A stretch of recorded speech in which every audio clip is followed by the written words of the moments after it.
Good afternoon, good morning, good evening, wherever we are in the world. Oh, I did say good morning. Welcome back to episode 6 of 17 going on 30.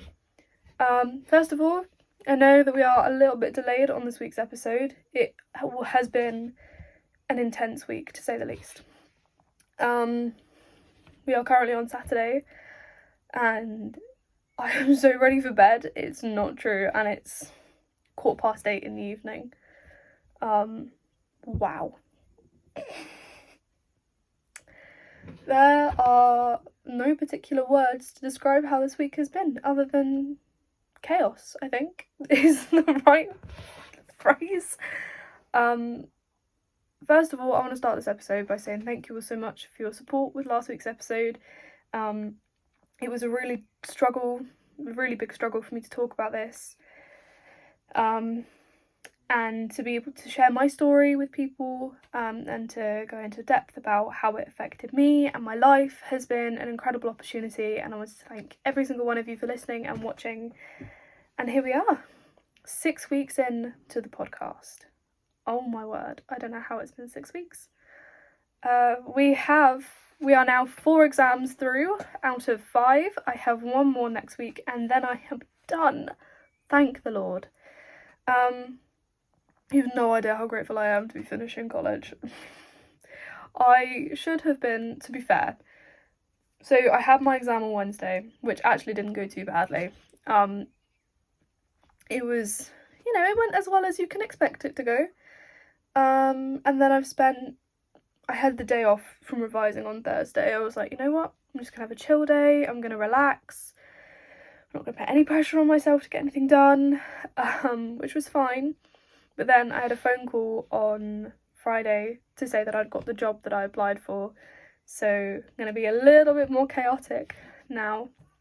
We're trying to balance the podcast and cadets and now work, which is, I'm so grateful to have a job, honestly. So happy.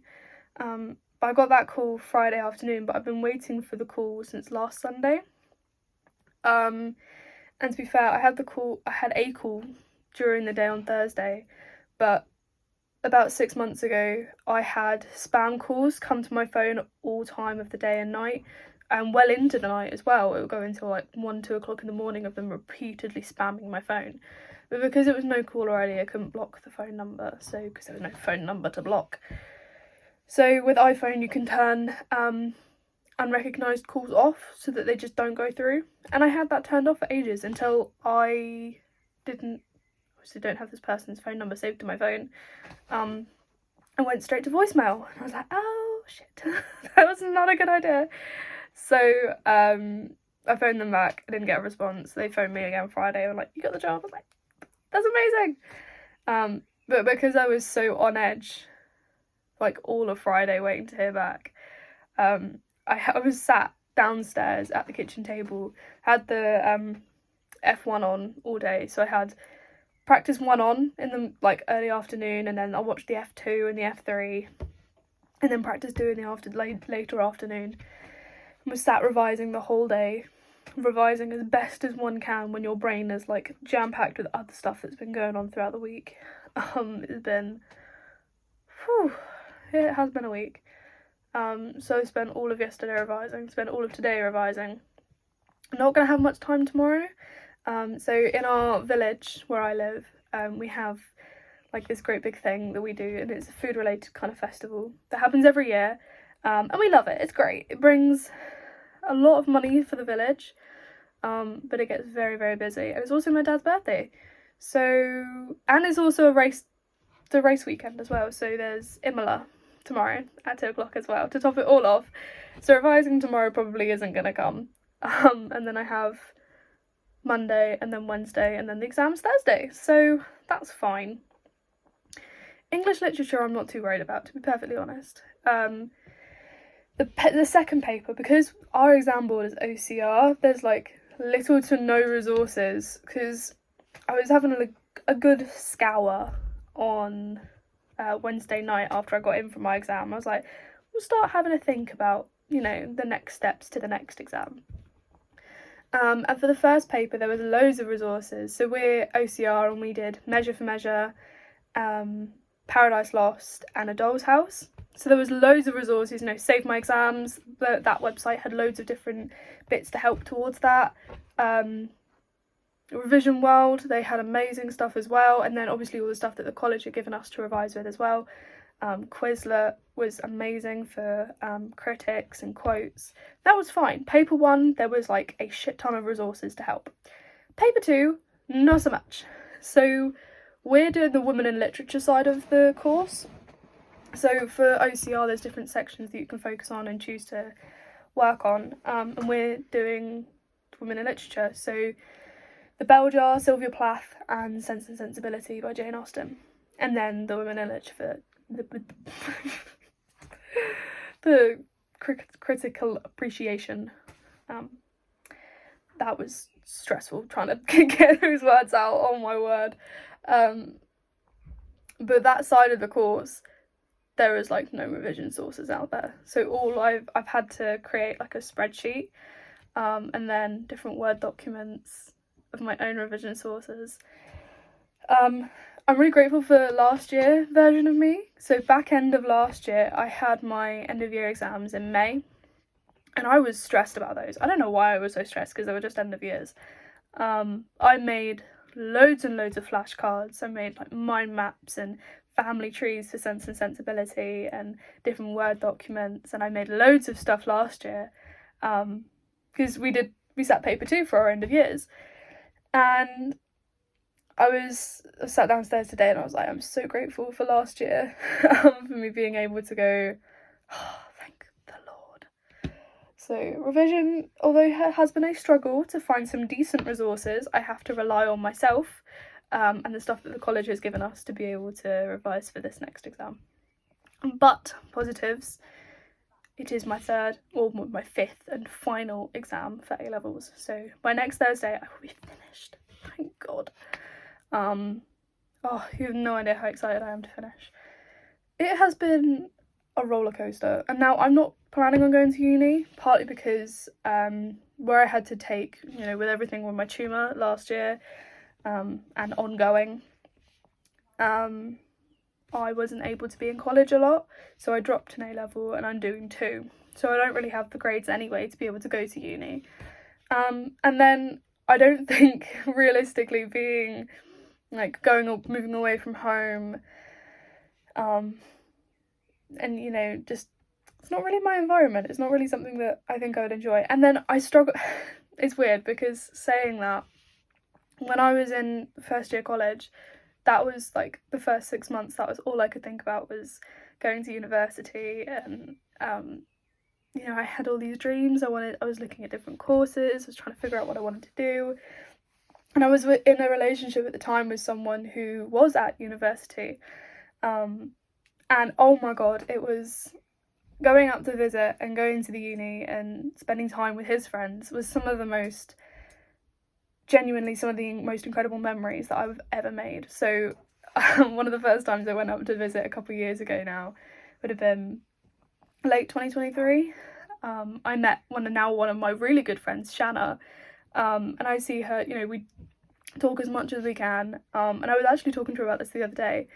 I was like, I honestly, sometimes I sit and I regret not applying to universities, but then I remember all the stuff that my boyfriend at the time went through first year, and all the stuff that she went through and is currently doing for second year, and I'm like, I don't think I could put myself through that. She's like, girl, don't ever let anyone else's opinions affect you. Like, although the workload is hard, the social aspect of it is incredible. I was like, yeah, 100%. But I have, I have friends at the moment.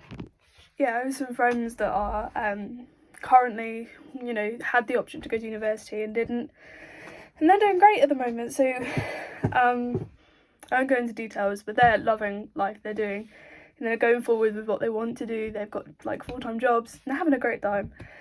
But then I've always got the option that I do have friends which have applied to universities and have said, look, if you want to come up and visit, then come up and visit. So, and I mean, it'll always be up for me because you can't get any further south, realistically. But university isn't the be all and end all, I don't think. The option will always be there, and it's not one of those things that's age restricted like secondary school. You can always apply, a couple of years down the line if you decide that maybe it is something that you want to do, and it's the same for Open University. You can do it alongside full-time job or a career, and maybe a couple of years time that might be something that I'm interested in, but right now it's not really my thing, especially with the medical stuff I've had going on the last year or so.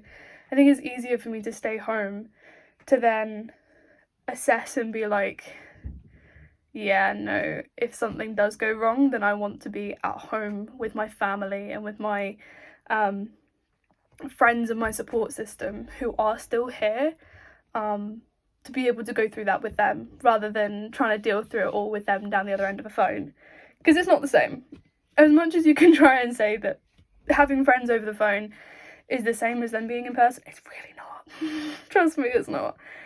And that's, I think, and it sounds really dramatic, and I know that it sounds dramatic, but having that first few weeks where I had the tumour and I didn't know what it was, I was scared to death. I was literally terrified, and my boyfriend at the time and his best friend, who was also my best friend, the three of us, we went out pretty much 3 or 4 times a week, but that first 3 weeks, trying to take my mind off of it, because in my head I was like, but what if these are the last memories I get the chance to make? Obviously they were saying, Emily, shut the fuck up, stop being so dramatic. But I was so terrified that this was it for me, that this was, later down the line, that this could be it.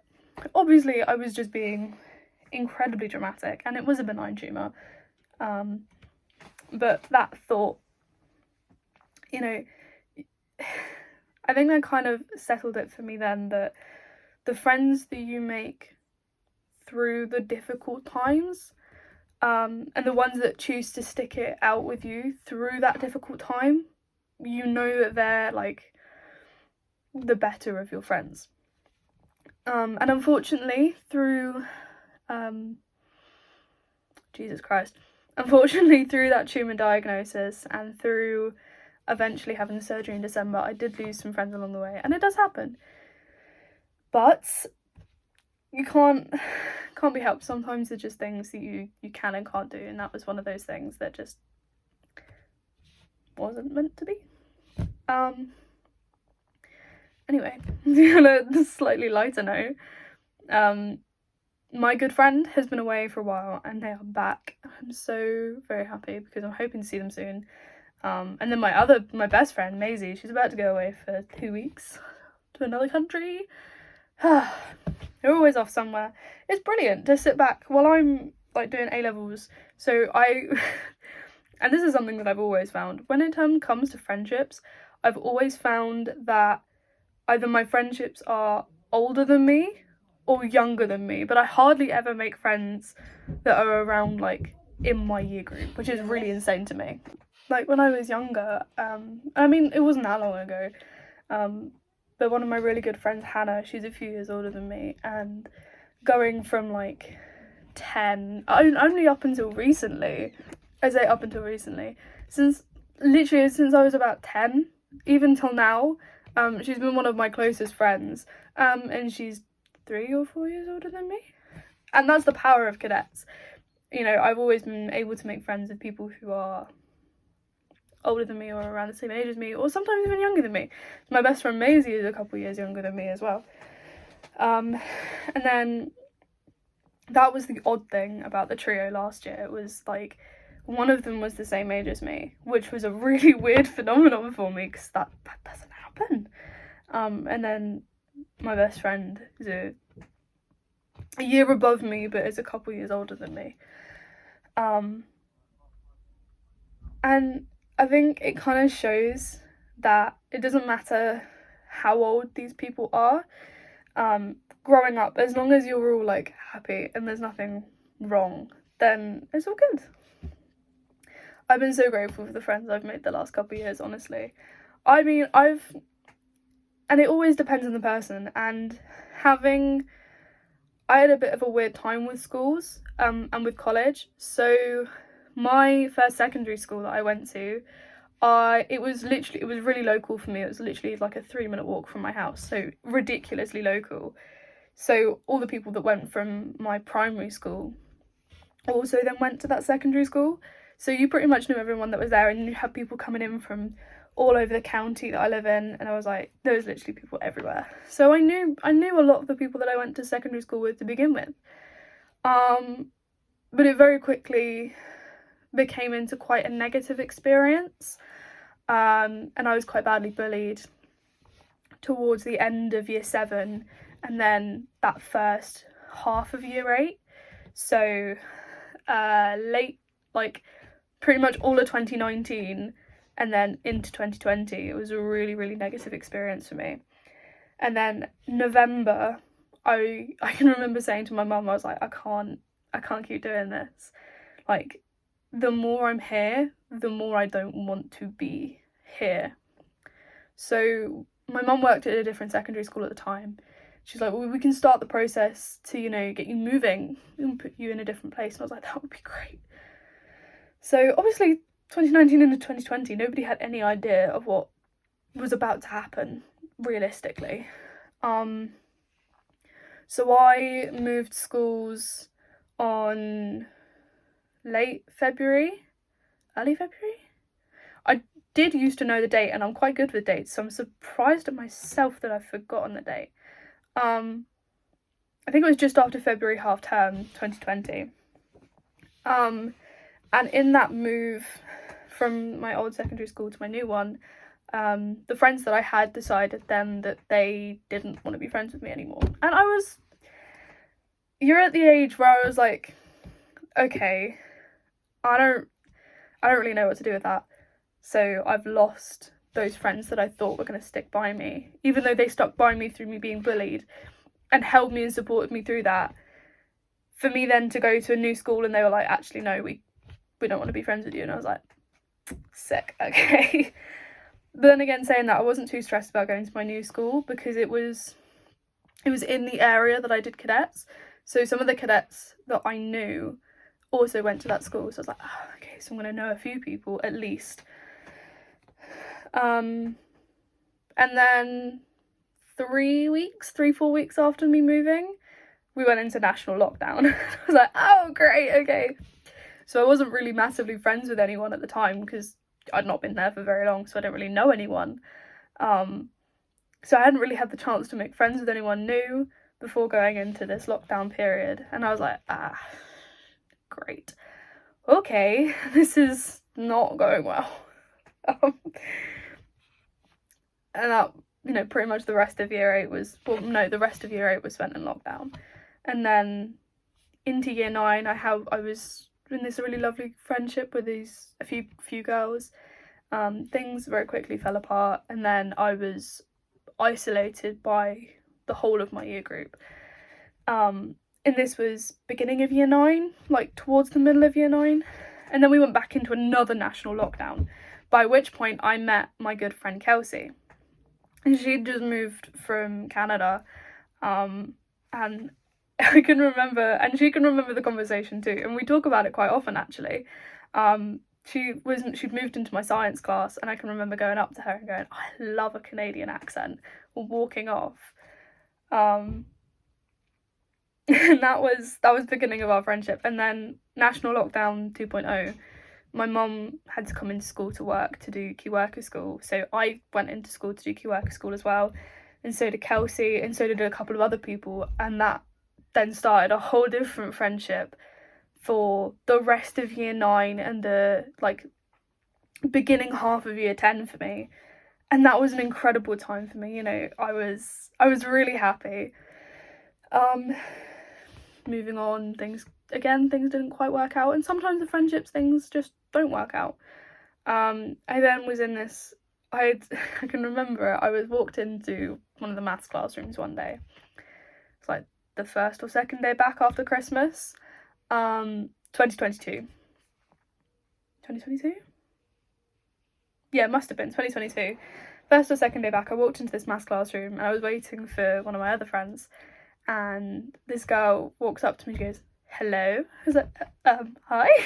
They were the year above me, they were year 11. They're like, are you okay? I was like, yeah, I'm just waiting for some people to, have my lunch with. And they're like, okay, you can sit with us while you wait. I was like, okay. They never turned up. They never turned up for that lunch. And this group of year 11s then, like, adopted me. And I was with them for the rest of the year, and that all until they left in June. And that was amazing. That felt so comfortable, and I felt so, like, not cared for. Cared for is definitely the wrong phrasing, but it was so much fun, honestly. And then end of year 10, and then all of year 11, I was friends with this lovely, lovely girl, and it was just the two of us, and we used to hang out inside, like, the drama area, and even at prom, like, it was just the two of us for ages. And I feel bad because we've drifted apart now and I haven't spoken to her in a while. But she was amazing. She was such a nice friend to me. And then the first couple of days of college I missed because I was on holiday with my partner at the time's family. We'd gone away on a canal boat holiday. So I missed the first couple of days, which were induction days.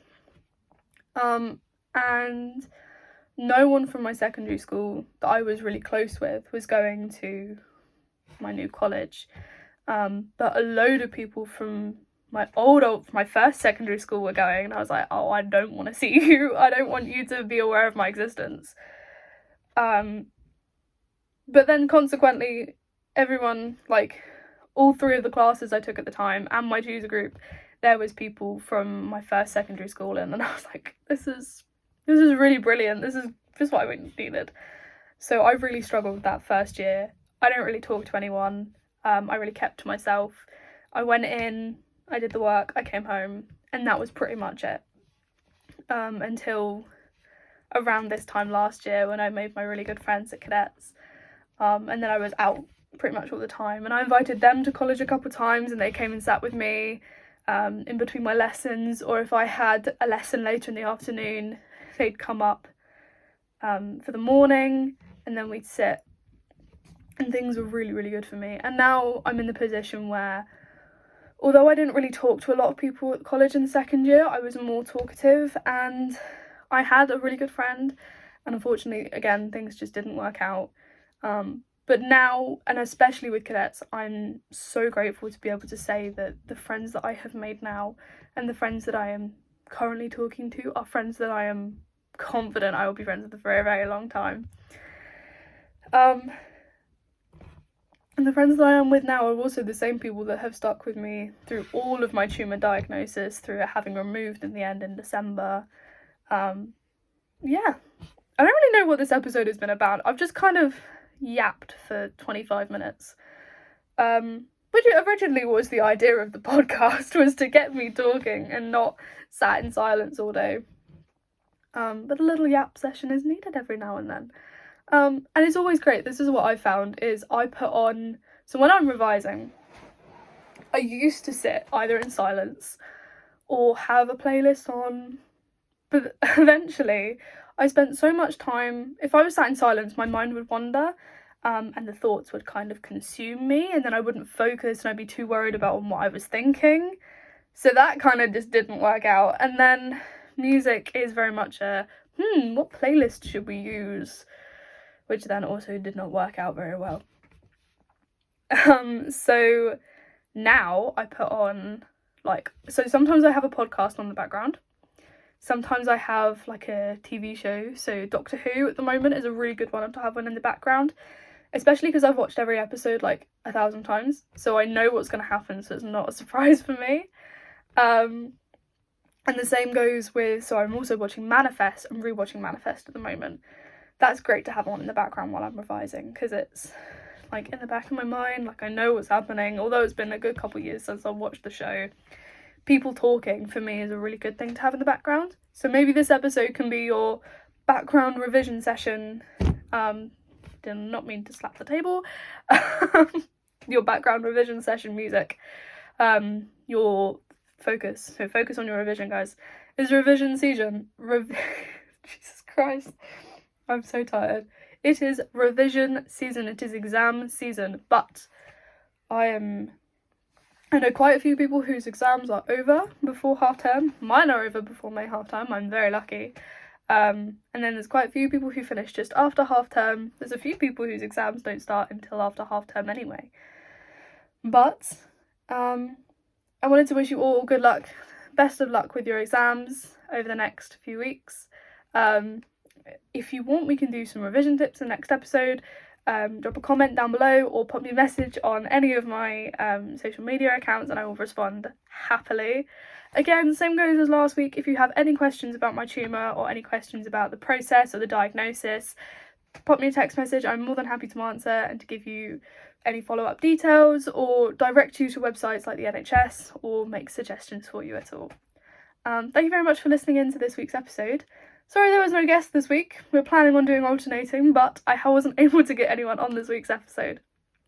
I will see you next Friday. Thank you all very much for listening to 17 Going on 30.